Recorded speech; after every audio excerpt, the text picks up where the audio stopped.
Support for The Art of Sway and all the other shows on the Marketing Podcast Network is provided by Memento. If you have your own podcast, you know producing it is half the battle. Promoting it is the other half. What if you could upload your episode, video or audio, and have AI pull out the best moments to use in social media promotions? You can with Memento. Upload the video or audio, review the recommended clips, click a couple of buttons, customize the colors and fonts, and hit save. Instant Instagram Reels, YouTube Shorts, Facebook or LinkedIn posts, all with video or audio embedded for dynamic promotions that drive people to the episode. And the AI kicks out show notes, transcripts, and even social media captions. All you do is review and post. Go check it out. MPN listeners can try it for free at bit.ly/MomentoMPN. That's bit.ly, bit.ly/MomentoMPN. Welcome to The Art of Sway, the podcast that uncovers the power of influence and its impact on all areas of our lives. I'm your host, Danielle Wiley. Each week, we'll explore the many facets of influence through candid conversations with industry insiders, from brand marketers to social workers, educators, leaders, and more. Let's dive in. Meagan Francis has been a content creator since 2002, placing hundreds of articles and essays in newsstand magazines and websites like Parenting, Good Housekeeping, Parents, Midwest Living, The Washington Post, NBCnews.com, NewYorkTimes.com, and many more. She moved into digital publishing in the early 2000s as a pioneer in the mom blogging landscape. In 2012, she moved into the world of podcasting. The Mom Hour podcast, co-hosted with Sarah Powers, launched in 2015 and has been downloaded over 15 million times and reaches many thousands of loyal listeners each week. Her podcast, Mother of Reinvention, was created to document the journey of moving into midlife motherhood, and in 2022, she launched the Reinvent Midlife blog, Reinvent Magazine, and the Reinvent Midlife community to deliver targeted, exclusive content, belonging, and experiences to, for, and by midlife women. Meagan lives in Southwest Michigan with 2 cats, a couple dozen chickens, her new husband, and her ever-shifting brood of fast-growing teens and young adults. Meagan and I met back when we both had babies, so that was a long time ago. I have always admired her ability to pivot and rebound and reinvent, and as you will hear, we get into all of that and more. We also spent plenty of time reminiscing about the good old days of mom blogging. While I am grateful to be where I am now and how the industry has evolved, there are definitely aspects of those days that I miss, and Meagan and I had a fun time revisiting some of those highlights. Enjoy. Hello. Okay, here we are. Hello. Yes. Put on our sexy radio voices. Yes. It's so good to see you and a newly married woman. Yes. Isn't it exciting? Are you going to be like Delilah and send a song out to me? Dedicate a song to me? I was watching, have you seen that show, The Big Door Prize? It's like an Apple TV show. It's with, what's his name? Chris O'Dowd. He's like best known, I guess, as the cop from Bridesmaids. Yes. Okay. Very cute. He's Irish, right? Yes. Uh-huh. Yes. Okay. But it's like a super quirky comedy, but there was an episode last night that had a wedding in it, and like 2 separate guests did like an interpretive dance routine in honor of the bride and groom, nice. One of them was to Sophie B. Hawkins' Wish I Were Your Lover, which I had not heard since 1996. That's amazing. So maybe if you get me like really pumped up, we can break into that later. That sounds like fun. Let's definitely do that. Yeah. So we met, I was trying to remember, we met forever ago because we were both writers for Chicago Moms blog. Yep. I think I know when it was because I only lived in Chicago for a very short time. It would have been probably 2007. Okay. That's my guess. That's like a lifetime ago. Forever ago. And like back when I was like really had one foot still in the influencer space and hadn't like fully gone over to the dark side of marketing and was like still trying to be a creator myself. And I hosted a party. Yeah. At my I remember that. You had a really cool place. Thank you. You were in Lincoln Square? Were you in Lincoln Square? Roscoe Village. Or Roscoe Village. Close. Yeah. Yeah. Yeah. I remember I remember that you had a cool fireplace, I believe. I remember that because my husband was out of town and I still had my son, if it was 2007, was only 2. So I had little kids at home, was at the house by myself, was having all these people over, which is not my strong suit. And we got a huge snowstorm and I had to do all the shoveling. Oh my goodness. While also getting the house ready, while also having the kids and working full time. That's why I remember that party. Yeah. Well, life of a mom. I just remembered your impeccable decor. How about that? Thank you. You're welcome. So I've I think my point in bringing this up is that I've only known you as like a blogging social media person. And as I was working on this, I kind of realized I don't know anything about your before. Like, did you have a job before that? How did you get into that? Like, what was your deal? So I was really quite young when I became a mom. And so I had like jobs. I wouldn't say I had a career really. Until I was dabbling in blogging kind of like around the time it was getting started. I was a very early internet adopter, very into forums and ICQ chats and things like that. And like parents' place message boards. And I think I started a blog in like 2001. It was like when it was new, very new. And it was very, very homespun at the time, like 20 people on your blog roll, maybe. And you would just, that's all like you a live read. I had a live, I wish I live could journal? find it. I had a live journal before I had like my blog. Yeah. Yeah. So around that same time I was working in an office and had 2 little kids and was really trying to make a move and wanted something more flexible and that I could do from home. And I'd always liked writing and I really wanted to become a freelance writer. So around the time that a lot of people were deeply getting into blogging, I was deeply invested in freelancing for money. So it's like we're on parallel paths. I had a blog, but I just didn't have time to put into it. I needed to be making money. Yeah. And then when I was pregnant with my third, that would have been in 2003. I was like, I don't want to go back to work full time after he's born. I need to get serious about this. So that year, that whole summer, I spent the entire summer just sending terrible, terrible pitches to magazines. Back in those days, you still sent them in the mail. And then you had to put like a self-addressed stamped envelope and then they would send them back, hopefully with a contract. But the whole thing was it took forever. And I did that like a lot. Like that was my full-time living. By the time my son was born that fall, I was making enough at it that I never did have to go back full-time. And then within like a year, I had quit that job and was freelancing full-time. So while everybody else was starting to kind of get things going with like Blog Her and stuff, I was going to like the American Society of Journalists and Authors conferences. So it was, again, this like very parallel path and some people crossed over, but a lot of people, but they were very different. And so it really wasn't until 2007, 8 that I thought, okay, I think this blogging thing is going somewhere. Like, I feel like it's time for me to invest in this. And also you could tell that like traditional publishing was going nowhere. It was going the opposite of somewhere. It was kind of dying. And I think I went to my very first blogging conference it was on my 30th birthday. So it was 2007. Okay. It was Blog Her in Chicago.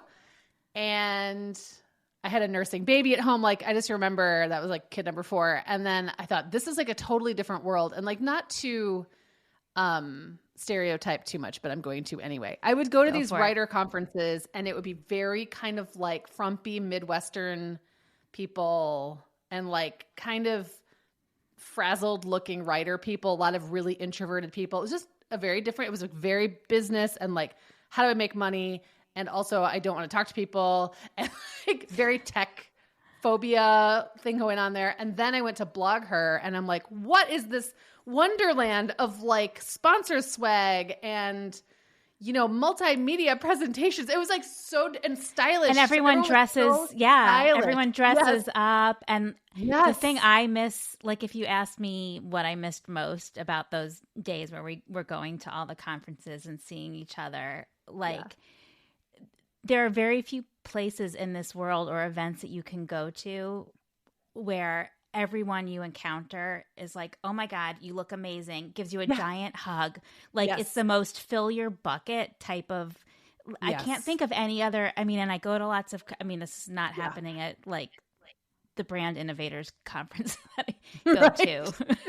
You I know, went like, to a Consumer Electronics Show a couple of times. Not the same. not the same. happening. Yeah. So I'm wondering if it was like Yeah. the nature that we were all at the excited cusp of this new thing that was happening, or if it's that it was all young women, like, and like when you can create your own thing, like why not create this wonderland of a world where everyone tells you look so pretty and I love your shoes and give me a hug. Yeah.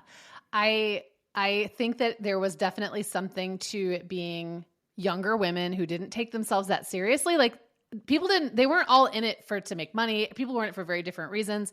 And there was a sort of like marketing current, like a through line that people felt, to me, very savvy about that, including the personal brand. Like we are here marketing ourselves to each other. And it was just way more visual too. I think even when we were mostly writers, we were still thinking visually, even when we didn't have, even though the tech hadn't caught up with us yet, like there were no reels for us to express ourselves that way with yet, but like we were already thinking that way. So it was very different and very fun. And I also feel like it was like the social event of the year for moms or of the quarter or whatever, right? Like we weren't getting out much.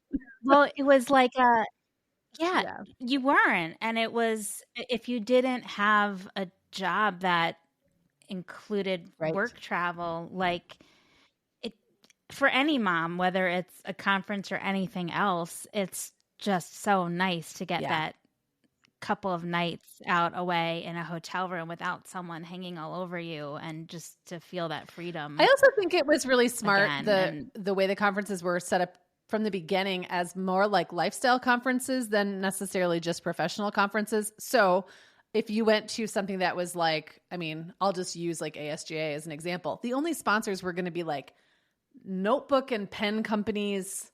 It was all stuff you would only use to promote your business with or to like run your business. Right. And BlogHer or later Mom 2.0 or Blistum or any of those were going to have all the stuff you wanted to use at home and then talk about. It's like they just made it it was a very different experience. I don't know if it was that Chicago one. One of the Chicago ones was like the legendary vibrator sponsorship. That I think was New York. One. Was that the one where they got left? That I think was like the year later or 2 years later, and they got left all over the Chicago. And Amy Storch, I don't remember which baby it was. She was holding one of her babies, and he got like elbowed in the head because someone was like running through to try to get the special pyramid-shaped vibrator. Okay, that's funny because I remember hearing that same story about a baby getting elbowed in the head at a bowling party. It was Steph Precourt. She doesn't go by that anymore. But like all the babies are getting it. Poor babies. Well, maybe there was multiple vibrator paloozas or whatever, vibrator gates happening. But yes, I remember there being one memory I have. I'm walking. This was in New York. I'm walking to my hotel room. It's like the end of the night. I'm by myself, and this woman walks up to me and hands me a spoon, and she's like, "Go to the corner of whatever." Like a cross street near there. And she's like, and go to the penthouse and give them this spoon. And I was like, okay, like, I'm not going to not do that. And I did. And it was one of the early, I don't even remember who, but like one of the little networks that sprang up around, I think it was like two women who ran it, and they ran I believe an event company, and they had like a soiree happening in this penthouse. And I got in with the spoon. I didn't know anybody there. I like walked around, ate some of their food, checked out the thing. And I was like, all right, well, I'm out. And I just remember thinking, this is the most bizarre experience of my life, but I kind of loved it back when I stayed up late. Yeah. It's not happening now. So one of the things I wanted to talk to you about, and you kind of alluded to it earlier, like you said, you were figuring out the technology and you were kind of more savvy about that. I mean, obviously this is just kind of part of who you are. You're just a more technical person. Like clearly technology is something that makes sense in your brain, unlike those of us who have to like push themselves a little bit harder to get there. The other thing that I was thinking about when thinking about the questions I wanted to ask you is that you've kind of, and we're going to talk about all the pivots that your career has taken. But it seems to me that a lot of them have kind of followed the path of technology and how technology has evolved, and just new platforms becoming open to you and new ways of sharing that did require some new understanding of technology. And looking from the outside in, it seems to me that the fact that you are very technically minded and are an early adopter and have the capability of doing that has allowed you to kind of make some career pivots at times that were very doing it sooner than later, which seems to me has been very beneficial for you, like getting in at the forefront of something. You know, what's funny is I don't actually consider myself a super techie person, but what I am is I'm really into communicating. And so wherever that's happening, like wherever the conversation's happening, I find myself wanting to be there.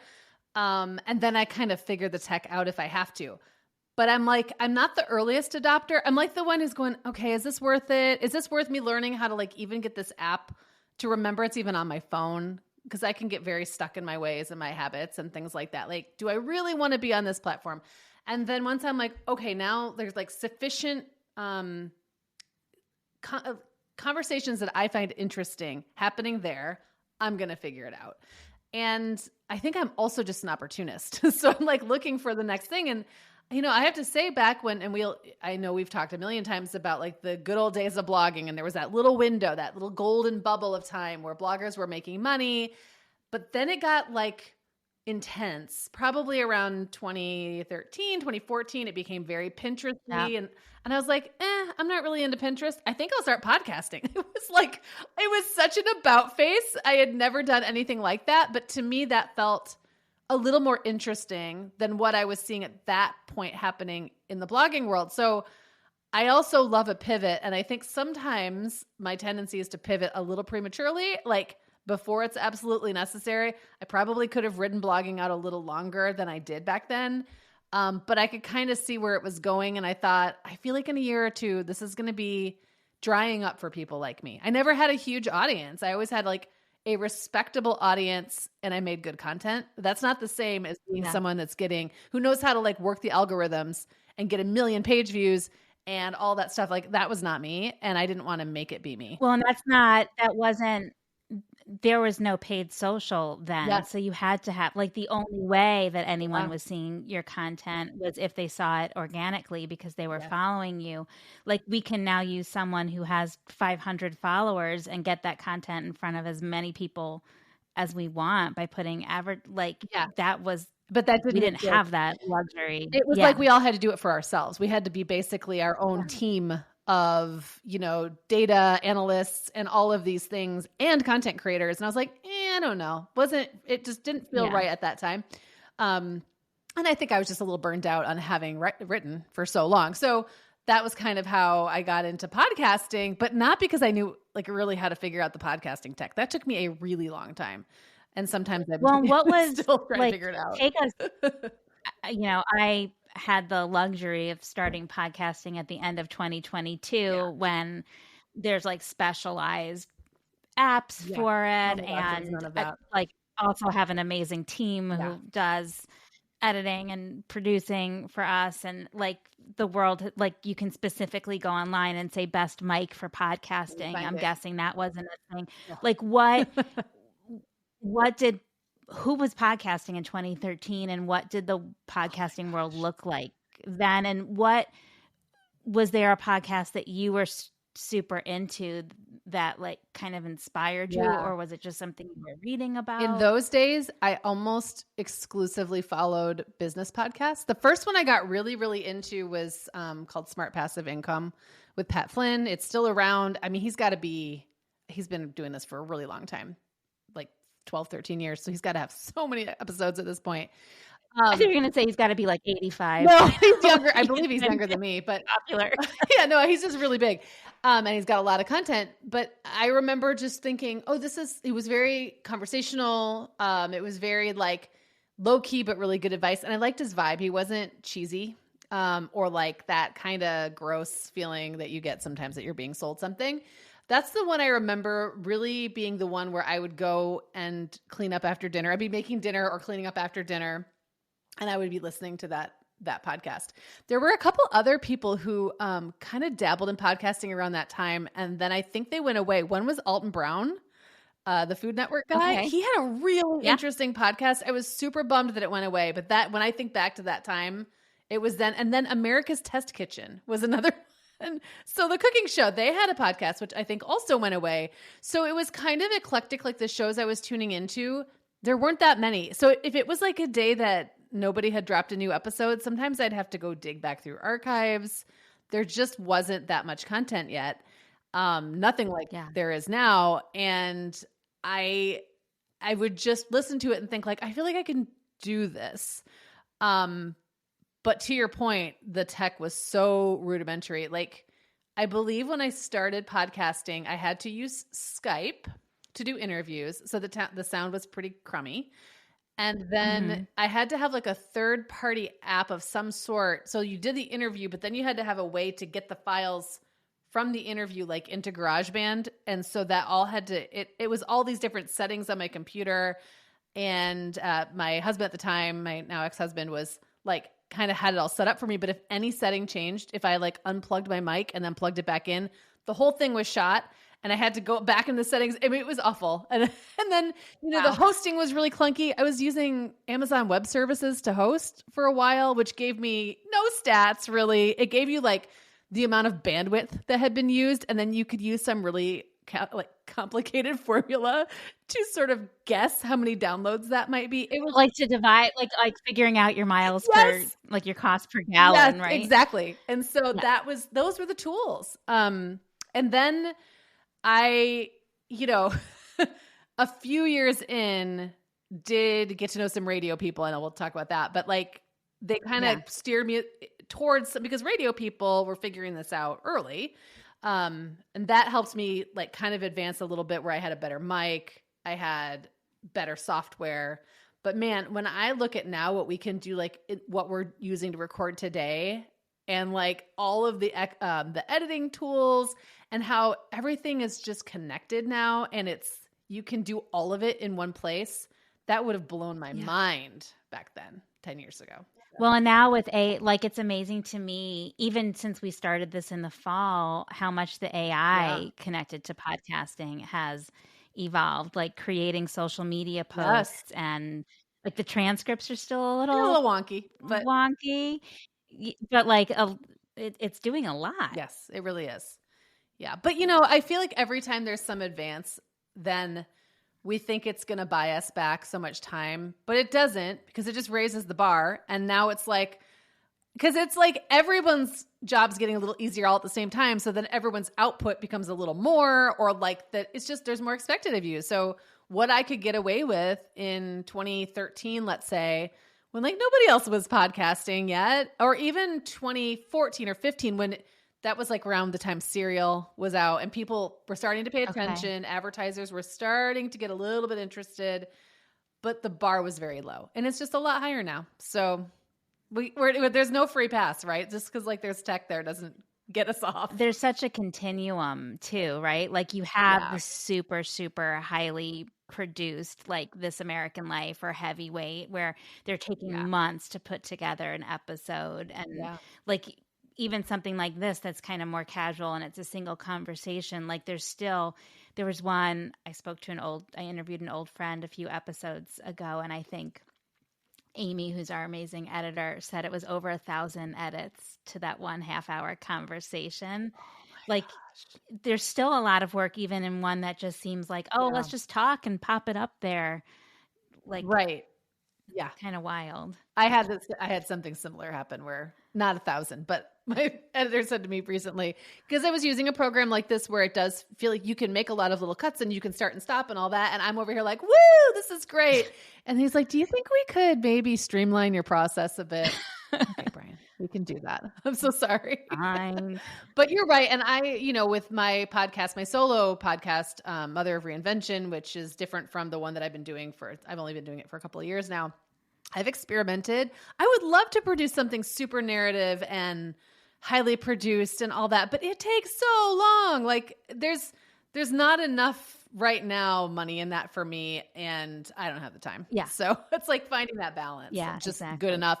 And what delivers what people are looking for, which might not always be that. Right. Well, and now what's interesting to me is this the growing interest in video podcasting and having a video stream that you are also sharing and allowing people to have access to. But like that's a whole other, like getting into the weeds of it, that's a whole other separate editing process, because if you take out an audio, like that's fine and dandy, but then there's also like weird visual things that happen when someone says, too much. That was our first episode is the only one with video, and that is why.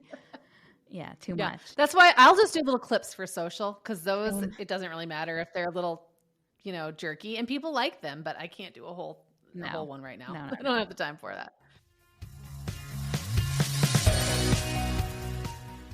As a person with a very deep voice, I'm hired all the time for advertising campaigns. But a deep voice doesn't sell B2B, and advertising on the wrong platform doesn't sell B2B either. That's why if you're a B2B marketer, you should use LinkedIn ads. LinkedIn has the targeting capabilities to help you reach the world's largest professional audience.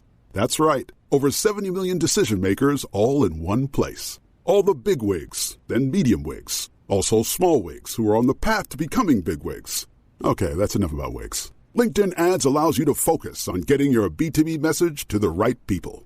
So, does that mean you should use ads on LinkedIn instead of hiring me, the man with the deepest voice in the world?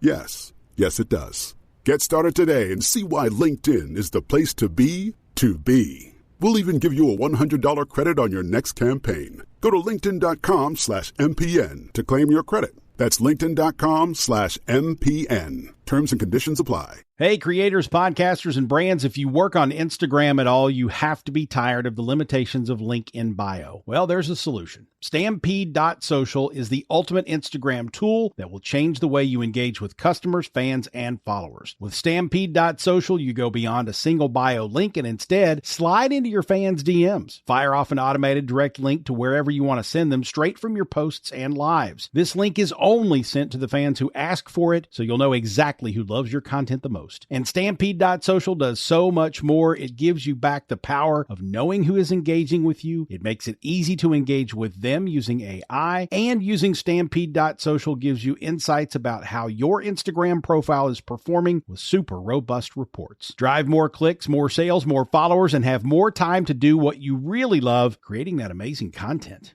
Join the ranks of the world's savviest Instagram creators who already trust Stampede.social. It's a true game changer and will transform the way you connect and engage with your Instagram fans forever. Just for you creators, use our limited time exclusive promo code MPN50. That's MPN50 and get 50% off any monthly or annual subscription tier at checkout. Are you ready to create a stampede of fans back to your content? Don't miss out on this special deal. Head over to Stampede.social. So you mentioned before that you met some people in radio, and that's because you were an actual real live, a morning show host, right? Morning show host. Yes. Okay. So this is the craziest story. This was in 2016, and a local radio show, like the morning, they call it Hot Adult Contemporary. So that's like top 40 without rap, essentially. So they were looking for preferably a female morning show co-host to complement the male morning show host who'd been on for a while, long time. And he caught wind that I had a podcast. I mean, I live in a small town. It's not like there's like radio talent. It's like dripping off the walls. That is not the case. And I feel like he did some kind of like week of guest hosts or something, which was essentially like an audition. I might have gone in for like a whole week and guest hosted with him for a week. Like when The Daily Show has like Leslie Jones. Yeah. Okay. Yeah. And we really hit it off, and it was like, oh, okay. So then he asked me if I'd like to do it, for real. And at the time, I feel like, this all happened at the same time I was getting divorced. So it was like, I started a radio morning show job, and then like 3 weeks or a month later or something got separated from my ex-husband. And, morning shows are mom prime time. Like that's the time of day that I would be getting my kids up and out the door. So for the first year, I did have a babysitter who came in the morning and like got them up for school and all that. It was actually pretty amazing. I'm really grateful that I had that year. of doing that because it got me out of the house. It got me to bed at a decent time. It got me up early and out the door, but I didn't have to do the mornings with the kids. I had a sitter coming in. Yeah. And it was really great. And I learned a lot and it was super, super fun. There's no money in like local radio. It's like, I think I actually lost money on that deal just to pay the sitter. So the second year I did it, I actually, this is so crazy pants. I did the show from my kitchen table while they were getting ready for school. No. And then I would drop them off at school and head into the studio and do the second hour. And they were like tiptoeing around you? Yes. Well, I'd be like, okay, guys, shut up. Mom's going on air. And then it would be like countdown because I had on my computer screen, I could see like at the song, you would know that you were going live after this song. You could, it's like this little like program and you can see it. And then it would be like, all right, shut up, and then they would all go quiet and I'd be on air for 2.5, 3 minutes typically. And then it would be like, okay, I'd hit mute and then they would be around me again. But the timing was so tight. Like if my son missed the bus, my day is wrecked. If my daughter was dragging her feet, forgot her lunchbox, I'm like, can't go back. There's or someone has a stomach ache or a cup of milk. Not allowed. And so then on top of that, they really want you to do a lot of appearances. And that was really kind of what killed it for me. I think we could have made, especially because, a year after I ended up quitting, everybody went remote. I'm pretty sure everyone is now, because of the pandemic. I don't think anyone's in that studio anymore. But at the time, even some of the stuff I would pre-record, that was not really done yet. And I could have probably swung that, but it was like, and now we also want you to come to this local restaurant every Tuesday night and do like a girls' night and do a live broadcast and like do a drawing and all this stuff. And I was like, I just can't. It was too much. But radio was fun and it's weird. It's so different from the world we live in. It's very old school in a way, but very earnest in a way too. So I had a lot of fun. I'm very obsessed with morning show radio. I fell in love with the radio hosts in San Francisco when we lived there. And I moved here to Michigan 2 years ago and I still listen to that morning I love it. show. I listen like on the app and it's a different one. It's mostly talking in the morning. So they will talk for 20 minutes. Yeah. Then they'll do commercials, a song, and then come back and talk for 20 minutes. So could not do it while your kids were getting ready. No, and this was truly like banter, banter, and then 6 songs. Yeah. And then 15 minutes of commercials. So it wasn't a lot of on-air time, but it did really require us to be very, very on point. Like we had to have great rapport and funny things to say and banter and like all of that snappy, and then done, because with radio, things are very on the clock. Like you can't just go over, when it's done, it's done. When it's time for a commercial, that commercial has to go. So, it was very different from podcasting. Got it. Yeah. I always want to call in and share my thoughts for 5-10 minutes, but I can imagine that would get old quickly, possibly, or harder, or they text them a lot. You never know though. They might love, is it a call-in show? They don't have, no, they have texting now. So they'll be like talking about something and you can text them and so I'm like. We always loved getting calls because it just broke up the monotony and, not that many people call anymore. Yeah. So. Yeah. That's not as much of a thing. So adding to your never-ending list of careers, you have just started another one that is also incredibly exciting and kind of on a lot of people's bucket list, I think, which is you're opening a bookstore with your sister. Yeah. Tell us more. more. This is crazy. So I was born and grew up in the Upper Peninsula of Michigan. So if you're not a Michigander like you and I are, it is like the place there's like 300,000 people in the entire Upper Peninsula. I didn't realize there was that few. I've only been once, and you can drive for a long time and not see another. You can kind of it's almost like driving through the salt flats in Utah. Yes. Where you start to wonder if maybe you died and this is some alternate reality. Did the world end? Is this the apocalypse? Do you remember where you went? I'm curious. Well, we were near Escanaba, but we were like down on this little tiny peninsula. Like we drove past all these signs, probably like, the Garden Peninsula. They were all, which there's nothing. I just remember like giant signs like "Don't blame me, I voted for Trump." Like we're driving, and I was like, "Oh my god, oh my god, oh my god!" And we were like, it was a gorgeous, gorgeous cabin, like right on the water, the most amazing sunsets ever. But like you had a kind of. It's got that very country. It's very rural and spread out.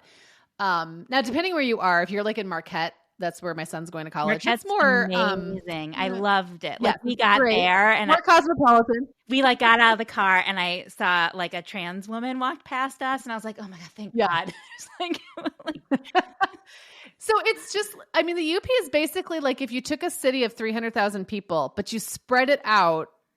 And so the pockets of like people gravitate toward their, just like in a bigger city to the neighborhood or whatever, but it's like spread out across this huge mass of land and this little pockets of little towns that all have a very unique flavor. So the one that, so anyway, I grew up there. My sister and brothers grew up there. I moved downstate in high school because my dad and mom divorced and my dad moved down here. And so I had lived downstate ever since, but have been going back up with my family and stuff like that. And when Eric, my now new husband, it's so crazy. I haven't said that many times. When he and I met, we started going up there together. And then he kind of fell in love with it. And we ended up buying property up there. And we bought in this little town called Manistee, which, by the way, has like a very active gay community, which I was surprised by because it's the UP. But also like a lot of kind of stores with like crystals and witchy stuff. It's like this weird kind of hipster hippie thing happening in this teeny tiny little town. So we were up there. We had just bought property up there and we're having breakfast one morning and we're trying to decide like, well, now we have this piece of land. Like, what are we going to do up here? You know, what do we want to invest further in this place? Like, and we just kind of got talking about what this town could use. And I was like, I feel like it could just really use independent bookstore. And I feel like my sister should run it and her husband, they met in an independent bookstore and they both work for the state. They work remotely, blah, blah, blah. And do they live somehow in went from, or do they live? No, they didn't, but they moved up there. So they lived in Lansing. And they somehow it went from me going, wouldn't it be fun if to like within 3 months we had bought a building.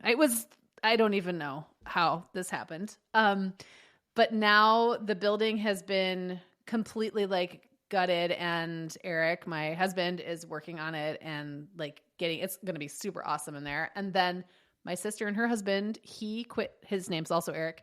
He quit his job for the state. They moved up there. They're living above the store. And so they're going to run a bookstore. And my Eric and I are going to more be in charge of like running the market that's the building is going to be part of, because the bookstore itself can't fill this building. It's too big. So we're going to have other things like eventually a wine bar and a coffee shop and kind of like, I'm sure in Ann Arbor, you probably have one of those sort of indoor markets, right? It's like you go in and there's multiple things to do. So that's the goal, to eventually have it be like that. But the bookstore is the first thing and none of us have any idea what we're doing. Like we don't know. But man, what a great like thing to do. I just feel like it's the perfect mix of something in real life. I've been working digitally for so long that it's fun to think about seeing people and interacting with human beings and promoting independent, authors and books and like just all that stuff. I'm just really excited. So that is in progress. I don't really have much to share yet, except that it turns out finding a contractor is harder than I thought. It's very hard, even not in the UP. So I can't imagine. If any electricians or plumbers want to go hang out in the UP, for a few weeks, hit you up. We can put you up somewhere. Amazing. There's a really cool motel down the road that we could get you a room in. But yeah, we've had a really hard time with that. But everybody does everywhere. So yeah. So I mean, I think the theme of everything we've talked about, and like even your podcast is called Mother of Reinvention, and like your career and life have taken so many pivots, and you've kind of I don't know that I would say you've reinvented your whole self, because it kind of seems like evolution really, but Yeah. it can feel like a reinvention. Like in the moment, I can imagine like quitting something, starting something new. It's all consuming, and it's so scary to so many people who I think oftentimes stay stuck in a situation that they shouldn't necessarily be in because it is so scary to take that leap. So Yeah. why do you think you're so drawn? I mean, it seems to be working for you, but why do you think you were drawn to it, and what? Yeah. I don't know. Like, I'm just You curious. know, yeah. No, I get the question. I mean, I do think that there's some personality at play here. I mean, if we really wanted to unpack this and you wanted to be like my therapist or something, we could probably point to some chaotic childhood stuff where I just got used to being in motion and keeping things moving. I think there's definitely part of that. I am more comfortable acting and like seeing if there's going to be something that's going to go a certain way. I am more comfortable saying, how do I get in front of it? How do I stay on top of it? So for me, the scary thing would actually be sitting still and not making the move. Like that would spook me. And it's so interesting because on the Mom Hour, which is the podcast I've been doing since 2015 with my co-host and business partner, Sarah Powers, she's definitely the more like stay the course, just keep doing the thing, like check off the list, you know what I mean? And don't change things till you have to. And I am so opposite that I think it's actually been really good for us both because I've seen modeled what can happen when you don't prematurely try to shake things up that don't need to be shaken up, or like give something time, like let it percolate a little bit, see what it can do. Don't yank the cord because it's not producing right away. Sometimes things take time. And at the same time, I'm like, okay, but we really need to move on this so I'm there kind of pulling and saying, this is a thing we need to go in this direction. I can see what's happening. I see the writing on the wall. Let's try this. And I think that partnership has been really good for us. I think that also reinvention's happening to all of us, whether we want it to or not. And I am just more comfortable in the driver's seat. And I think that what I really noticed during the pandemic is that people who really have a hard time adapting struggled the most. I mean, that's not surprising, right? Like if you if you didn't want to work from home and couldn't quite figure out how to get the contact you needed, let's just say, then that was going to really suck for you. Or if you didn't want to make the switch to doing things more digitally, including schooling your kids, then that was really going to suck for you. Or, having your groceries delivered, like all of the little micro decisions we make every single day that suddenly changed. For me, there was a lot of actually energy and excitement around that, which is weird because it was also a really crappy time for a lot of people. So it's not like I wasn't having a party every day, but I felt like I was like, okay, I'm in a time of my life where I could probably stand a change. I'm ready for something to be different. Ooh, this is really different. How am I going to react to this? It was like being in a reality show or something. So I can't tell you how many times my son would turn to me and he'd be like, "Are you so glad we're not little right now while this is happening?" Oh my gosh. Just like, I thought about that too, not just with like schooling, the loss of the social support networks, the ability to take your kid to like the McDonald's playland, all of those things, but things I wouldn't even have thought about, like now you can't take the older kid with you to the baby's pediatrician appointment. Figure that out, Mom. Like, I don't even know I feel like I just wouldn't have done any of the things. I would have just been like, never mind then. My kids won't go to the dentist for years. How about that? Right.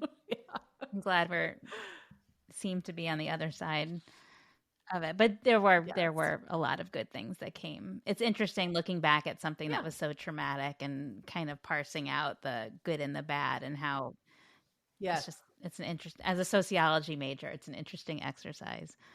Well, and I think for myself, I'm more inclined to be optimistic in the moment and then later look back with a little more of a realistic eye.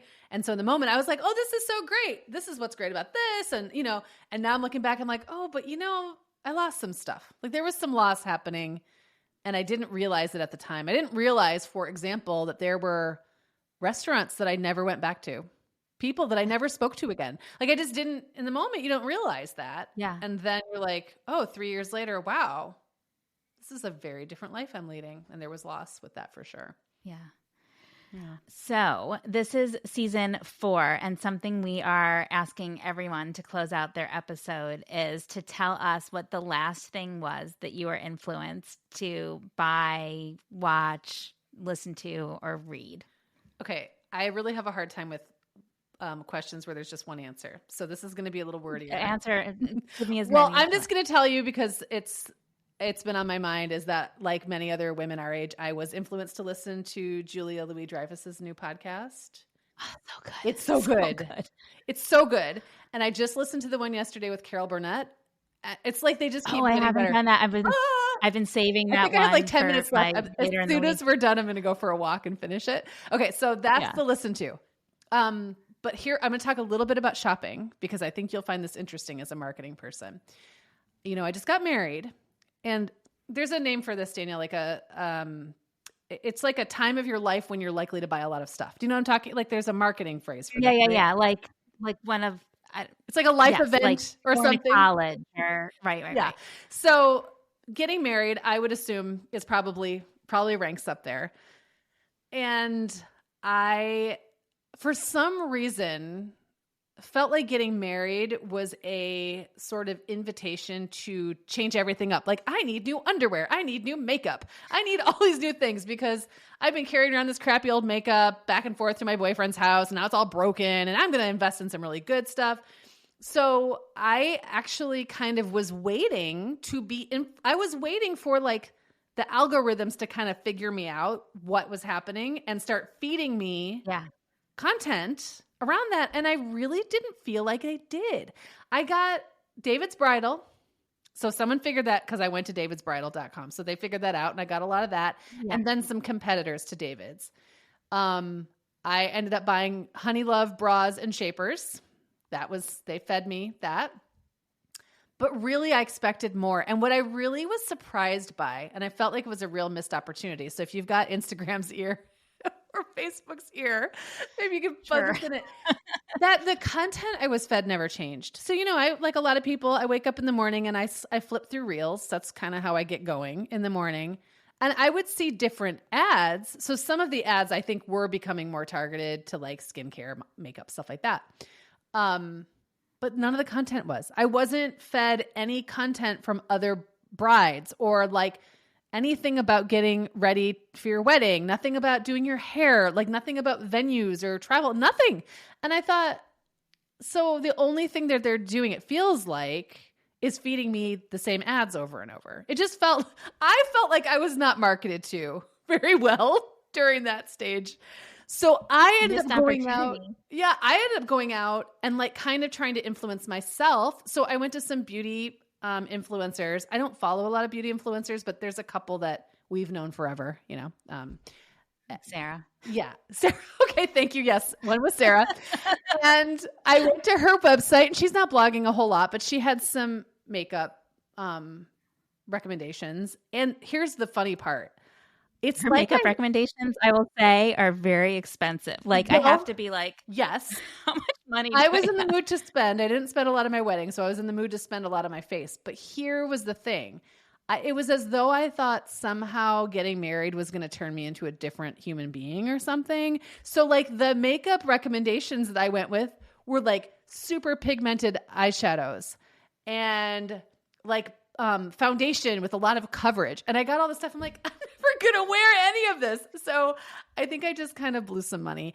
And then my favorite thing that I bought was some Burt's Bees cream eyeshadow and a Burt's Bees like cream blush. And the one thing I did get from Sarah's influence that I loved was the Bobbi Brown face balm stuff. Oh, that Miracle Balm? Yes. I haven't tried. I'm like so intrigued by it and I haven't. Have you seen the ads a million times on Instagram? Because I was seeing those ads a lot. So many. Yeah. With that beautiful woman with the long silver hair. Yes. And then I saw Sarah in one of the ads. Yeah. Yeah. And I was like, ooh, Sarah likes it. I'm going to get it. And I will say that I genuinely did love that product. I just got one. I got like the Dusty Rose. So I just use it as like a blush and a highlighter. But I was like, okay, that was worth it.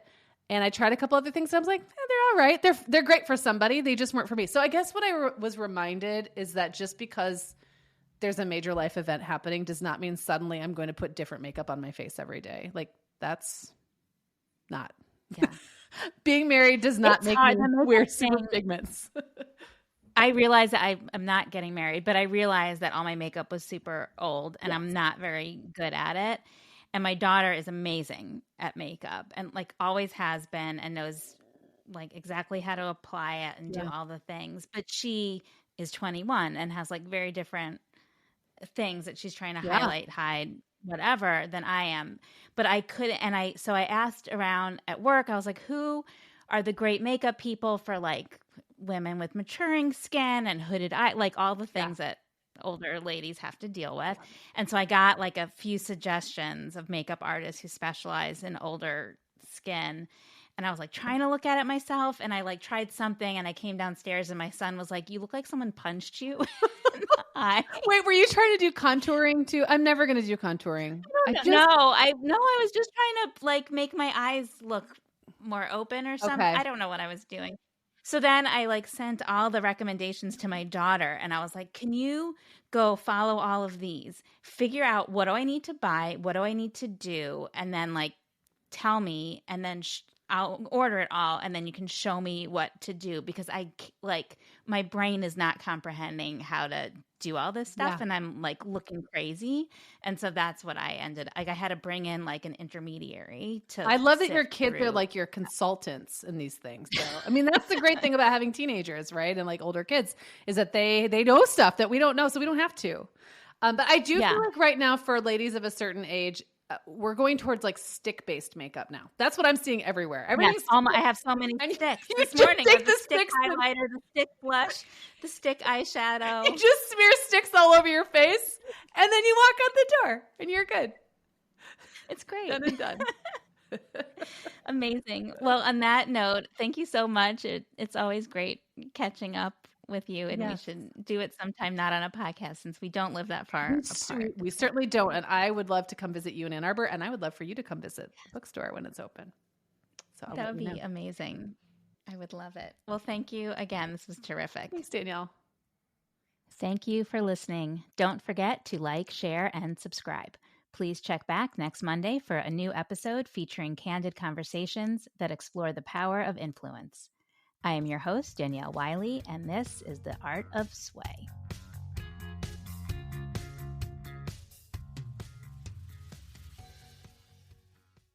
This podcast is brought to you by Sway Group, a full-service influencer marketing agency. Sway Group specializes in matching brands with the right influencers and creating the kind of branded content people actually pay attention to. For over 12 years, they've been helping businesses just like yours hit their goals with top-notch content strategies. They've got a network of over 45,000 diverse influencers. They don't shy away from challenging campaigns, and they're masters of authentic storytelling. Basically, they've got you covered when it comes to getting your brand in front of the right people. Head over to swaygroup.com and check them out. This podcast is heard along the Marketing Podcast Network. For more great marketing podcasts, visit marketingpodcasts.net.